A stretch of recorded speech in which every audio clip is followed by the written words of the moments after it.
ନା ମୁଁ ଜାଣିନି। ଭାବିଥିଲି ଗୋଟେ ଚଢେଇ ବସା ବାନ୍ଧି ଥାନ୍ତି। ଅଣ୍ଡା ଦେଇଥାନ୍ତୁ। ନାଲୋ ଦିଟା ଛୁଆ ଫୁଟେଇ ଥାନ୍ତି।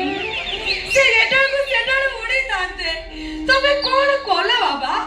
ସିନେମା ଦେଖିବା ଆଗରୁ ସେ ଟିଭିଟାକୁ ଗୋଇଠା ମାରିକି ଫଟେଇ ଦେଲ।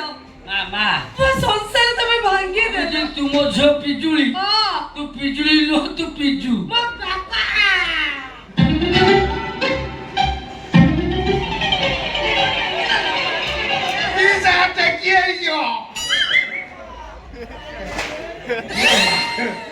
ମତେ ଲାଗୁଛି ନେଉଳ ଆଜି ନବର ବି ଦେଇଛି।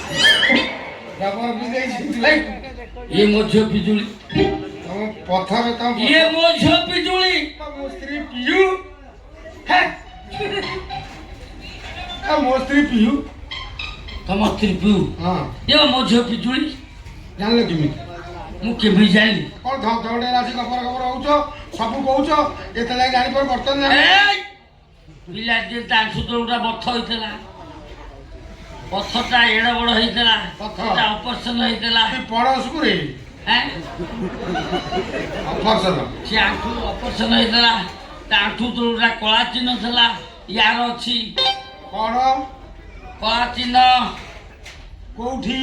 ଆଣ୍ଠୁ ତଳକୁ ଦେଖିଲ ଲୁଗା ଟେକି ହେଇଗଲା। ସିସି କ୍ୟାମେରା କଣ କଲି? କିଛି କରିନିଲୋ। ନା କରିଲା ଯେ ପିସାକୁ ଲୁଗା ଟେକିକି ଦେଖେଇଛ। ଅତି ଅଭଦ୍ର ଗୋଟେ କାଣ୍ଡ ଜ୍ଞାନ ନାହିଁ। ଜ୍ଞାନ ଆମ ଦାଣ୍ଡରେ ତ ଅଛି। କାଣ୍ଡ ପଳେଇଛି କପିଳାସରେ ୱାଣ୍ଡର ଭୁଲ କରି।